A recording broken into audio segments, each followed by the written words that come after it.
attacked with recent plugin bug. Unfamous Twitter users can make money from tweets gone viral with just a simple reply. Making money by replying on Twitter? I'm for it. How to leverage paid social media with retargeting. TikTok. You ever heard of TikTok?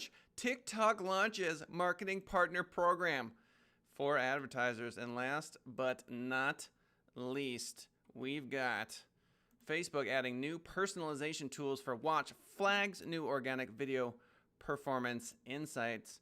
Ladies and gentlemen, the show begins right about now.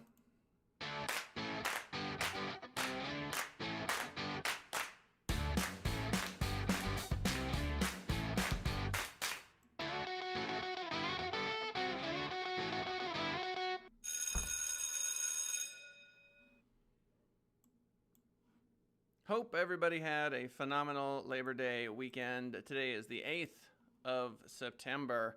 If you want to leave a comment and you're here at the live show, please do. If you're checking this out and our growing podcast audience and you guys want to see the thing live, 10:30 a.m. Pacific Standard Time, swing by YouTube, type in Send It Rising, or go to our Facebook business page for the Facebook Live. So many options. So much content, all the winning. Millions of WordPress sites are being probed and attacked. Oh, great. With recent plugin buggy, an easy to exploit vulnerability in a popular WordPress plugin has triggered an internet-wide hacking spree. Links to all articles that we reference in the show are available in the description. This one comes from zdnet.com. Mr. Catalin Campanu is the author. Millions of WordPress sites have been probed and attacked this week. Defiant, the company behind the WordFence web firewall, said on Friday. A sudden spike in attacks happened after hackers discovered and started exploiting a zero-day vulnerability in File Manager, a popular WordPress plugin installed on more than 700,000 sites. The zero-day was an unauthenticated file upload vulnerability that allowed an attacker to upload malicious files on a site running an older version of the File Manager plugin. It's unclear how hackers discovered the zero-day, but since earlier this week, they began probing for sites where this plugin might be installed. So, quote, attacks against the vulnerability have risen dramatically over the last few days, said Ram Gal, threat analyst at Defiant. The attacks started slow but intensified throughout the week, with Defiant recording attacks against 1 million WordPress sites just on Friday, September 4th. So the takeaway, obviously, here is that if you are a WordPress web owner, you may want to go ahead and check to make sure that you are Groovy Tuesdays on the website and that you have not been affected by this one particularly bad hack. The 1.7 million figure is more than half of the number of WordPress sites using the WordFence web firewall. So WordFence web firewall, I think, is the keyword here. Gall believes the true scale of the attacks is even larger. The good news, there's good news, is that the File Manager developer team created and released a patch for the zero-day on the same day. So it's all about patching up this particular attack. Let it be known. economictimes.indiatimes.com. What? Unfamous Twitter users can make money from tweets gone viral with just a simple reply. Is this real? Is this not real? Let's see. Michael Tobin writes, you don't need to be Twitter famous to make money from viral tweets. A growing number of Twitter users, many of them with very few followers of their own, have glommed on to an inventive way to harness the power of tweets that go viral to make a few bucks for themselves. These savvy users do this by finding a tweet that's garnering a lot of attention. Then they use the reply tool to point the Twitterverse toward a brand, which in turn pays a small fee in exchange for the mention. Okay, small fee in exchange for the mention. Who's paying this? How do we get paid? Let's see. So none of this happens through Twitter's established advertising system, meaning the company doesn't get a cut of the transaction, and it may break Twitter Inc.'s rules requiring disclosure of payment for promotion. But apparently it's happening anyway. Here's how it works. We've got Blake Forbes here, a 20-year-old college student from Austin, Minnesota. He's running the Twitter account @BirdExecutive. It only has about 8,000 followers. That's paltry. Paltry, I say, compared with the likes of Justin Bieber or Barack Obama, each of whom have more than 110 million followers. This all coming from the article. But the lack of stardom isn't stopping Forbes from making some easy money. Forbes looks for tweets that seem poised to take off, say a funny joke or clever play on words. In one case, a picture of a steamroller going over someone's back. That's disturbing. He and his friends then help accelerate the popularity of the posting by sharing them among their accounts, which collectively have tens of thousands of followers. And the tweet goes viral, reaching hundreds of thousands of followers, retweets, and likes. A brand might reach out to Forbes to do a promotion and pay him about $30. That seems like a lot of work for $30. This seems very black hat. This seems very odd and very unethical.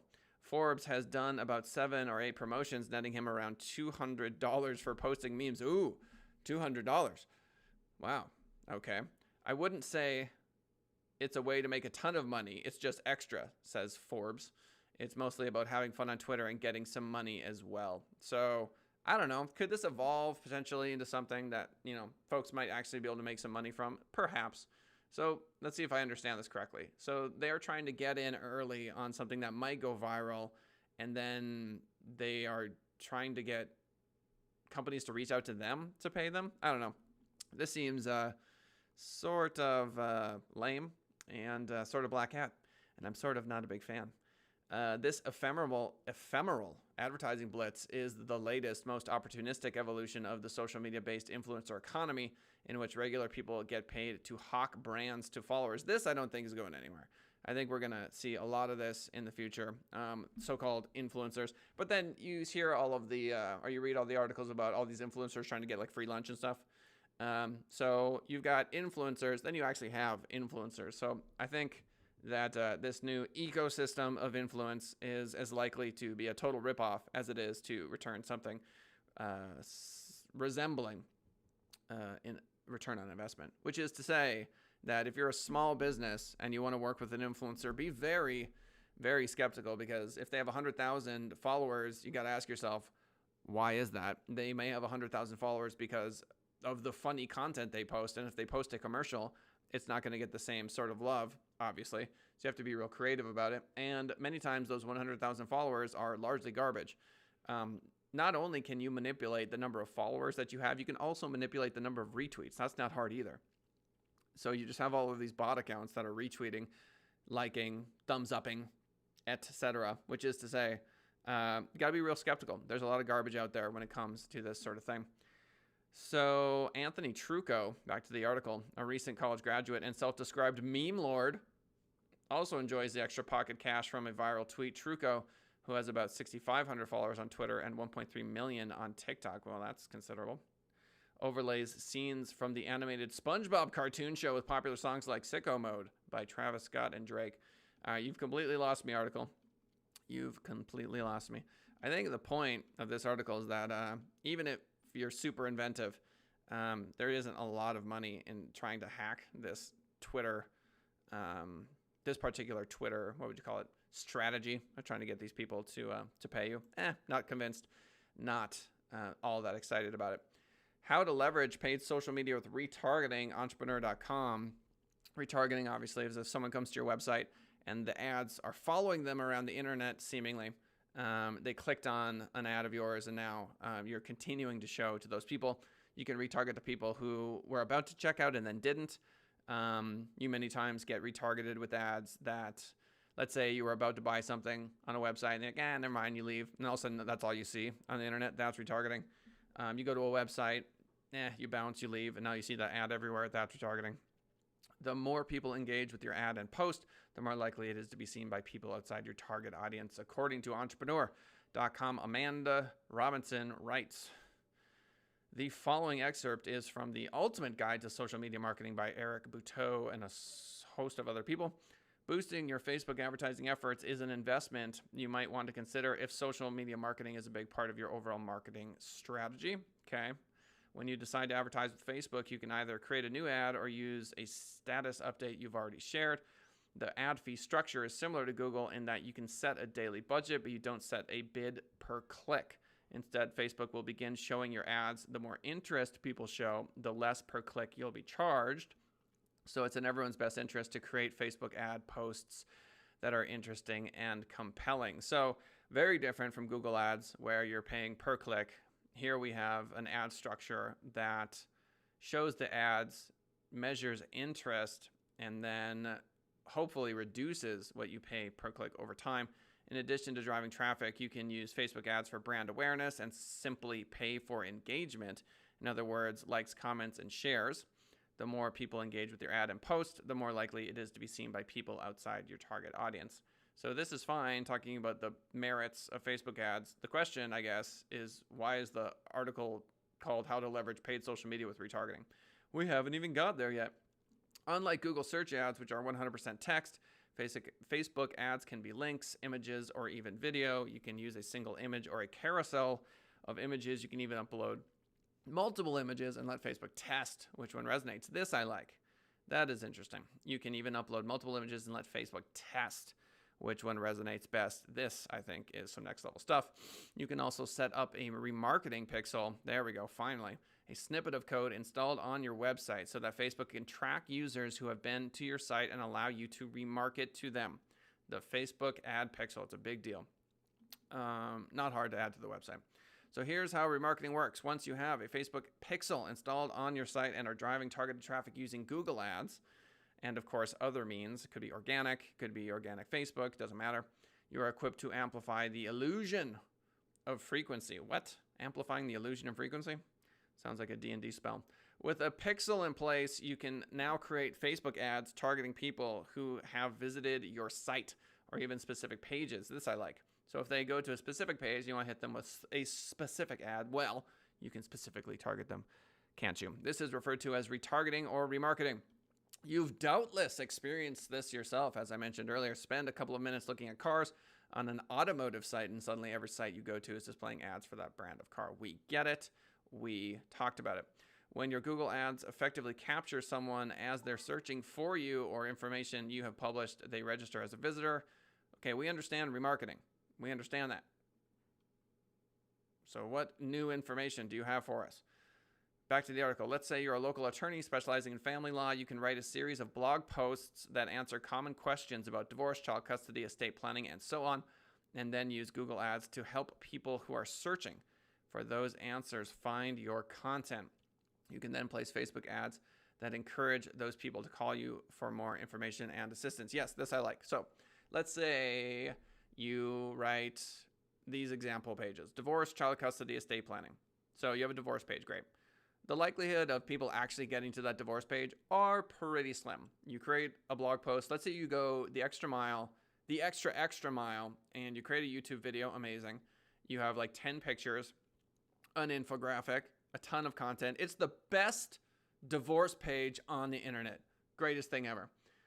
You post it and nobody sees it. This is entirely possible. You can take the images from the blog post and share them on Pinterest. That creates backlinks back to the post. That's good. The YouTube video should help. You can create a link to that particular page from that YouTube video so it points back to the page.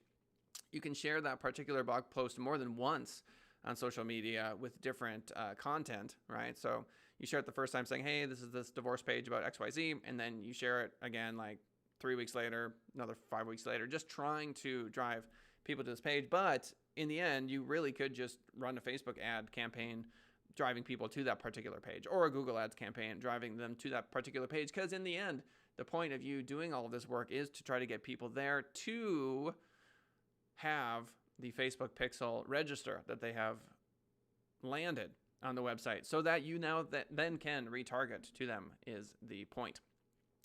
Back to the article. Or let's imagine you own a wedding dress shop. Ooh, same scenario. Create content that answers common questions brides have about their special day.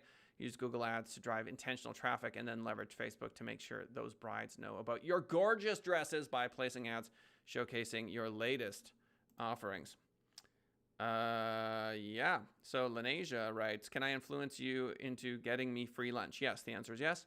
And Esther writes, if you're lost, imagine how I feel. Yeah, totally. I get it. Sometimes some of this stuff is ridiculous. But I would say that this retargeting basic concept makes sense. I think you were probably referencing the previous article. This article, running Google ads to landing pages that are specific to a keyword and then running Facebook retargeting makes sense to me. Thank you for those comments. Moving right along. If you want to leave a comment, by the way, and you're listening to us after the fact, why don't you join us for the live show, 10:30 a.m. Pacific Standard Time. Lenasia writes, divorce lawyers and weddings, the whole spectrum today, in fact. Moving right along, TikTok launches marketing partner program for advertisers.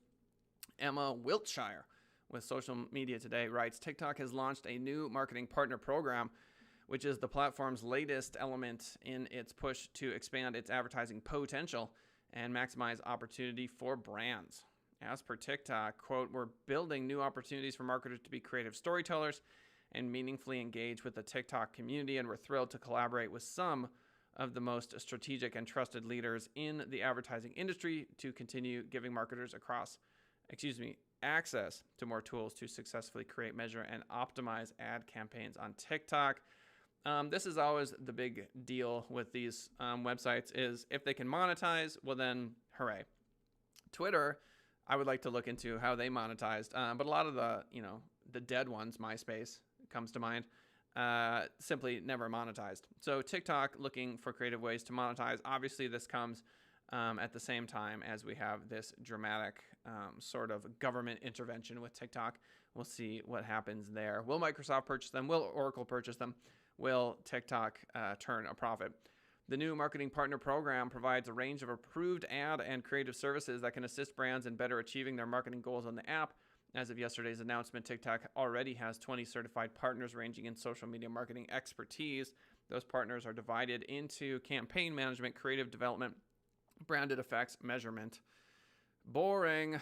Along with this program, TikTok has recently released new creator features and advertising support for brands. Ugh. So bored. So TikTok wants your money, okay? But would I invest heavily in TikTok at this point? No, I would not. Too much is looming.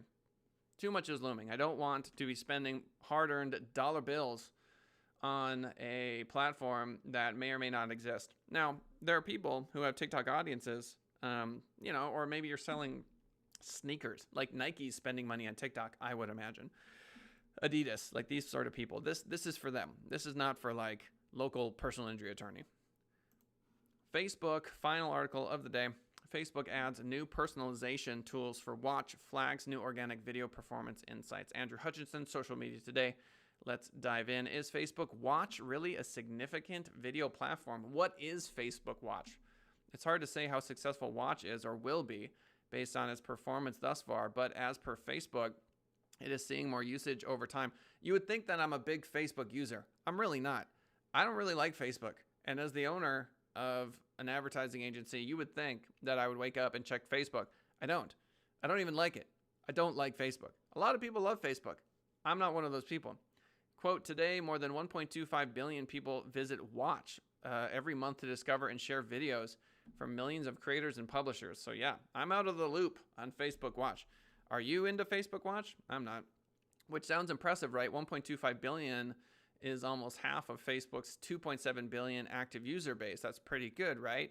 Well, kind of, according to Mr. Hutchinson. As with Facebook's previous reporting of Watch viewership, the actual engagement figure is slightly diluted by the way in which Facebook counts its active viewership. Facebook does this a lot. Like when I run a boosted post on Facebook, hey, guess what? Like the numbers look fantastic. Like 1,000% increase and so much but when I want to look at how many seconds people are actually watching the video, I look at the data that Facebook provides and it's 3 seconds or more. Well, yeah, it looks great, 3 seconds or more, but give me, how many people watch for 10 minutes, 5 minutes, 3 minutes, how many people watch the whole thing? Like I want so much more information, and they have that information and they're choosing not to share that information because they want it to look as amazing as possible. And that to me is super frustrating. It's one of the reasons I like Google, because Google is much more analytical. They're very open about the amount of information. Google Analytics, Google Search Console, Google Ads.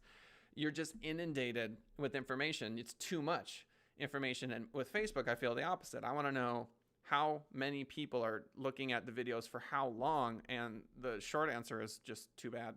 As far as I can tell, correct me if you all have that data. If you run a boosted video ad and you can see the users and how long they stayed, I would love to be able to see that. So a bit frustrating. So Facebook hasn't clarified if this new stat is based on the same minute per month measurement, but we can assume that it's the same count. So I don't know. Facebook writes, we've made it easier for people to find more videos they'll like with better navigation, expert curation, and smarter machine learning. We're working on ways to connect people with videos that match their interests. So, I think I'm a little slow to the curve here on Facebook Watch. It sounds like Facebook Watch is sort of like an attack on YouTube. Quote, this is Facebook. We're in the early stages of rolling out a new organic video post testing tool. Tell partners A/B tests aspects of a post, including thumbnails, titles, descriptions. Yeah, so they're trying to make some money off this, obviously. So videos are the best performing content type. So checking out Facebook Watch definitely should make it on my list of a million things to do. Okay, so new personalization tools for Watch. Watch apparently is either a big deal or not a big deal. Depends on how you look at the data. There's some scrutiny of Facebook's numbers here, but perhaps something to check out if you haven't already. Millions of WordPress sites are being probed and attacked. This just goes to show that, it's just never ending. It's never ending. It's like the maintenance on your house. It's like everything nowadays is a subscription. Have you noticed that? Like, I'm not surprised. I wouldn't be surprised if you wanted to buy bread in the future, you had to subscribe to a bakery. You'd be like, ooh, we actually don't sell individual loaves anymore. No, you have to get onto the bread plan. It's very cheap. If you sign up now and sign up for a whole year, you get 10% off the bread plan. It just feels like every single thing is a recurring payment. It's super irritating. Now you've got your websites being hacked because, you need to constantly update everything. You need to constantly be fixing everything. Houses fall apart. You got to fix those. Your body's falling apart. You got to go to the doctor. Your website's falling apart. Just goes to show that the more stuff you own, there is no sort of set it and forget it. Everything's constantly evolving. This is just the latest hack, and you just, I don't know, you need pros taking a look at it. The journey is ongoing. So unfamous Twitter users can make money. When they say they can make money from tweets gone viral with a simple reply, what they're saying is there's a small group of people that have made $200 trying to find which tweets are going to go viral and then trying to get brands' attention.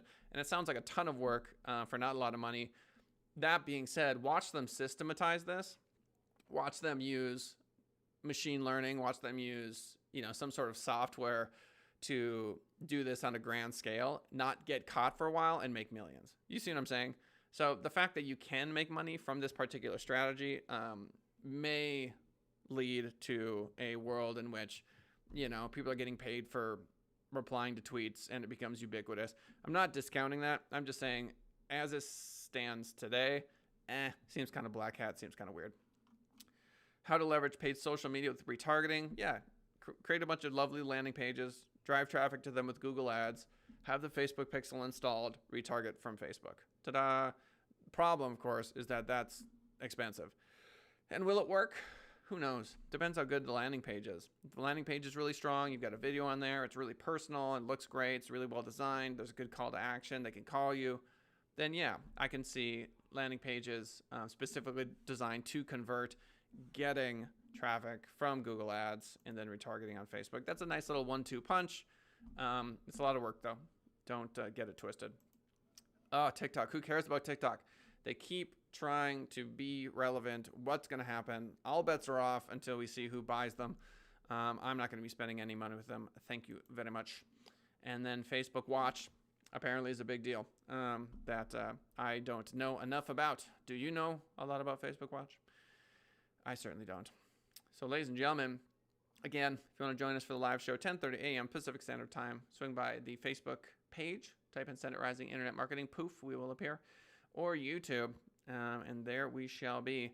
Ladies and gentlemen, I hope you had a wonderful time here today on the show. We appreciate you being here, whether that's on the podcast, YouTube, or Facebook. And we will see you all tomorrow, same time, same place.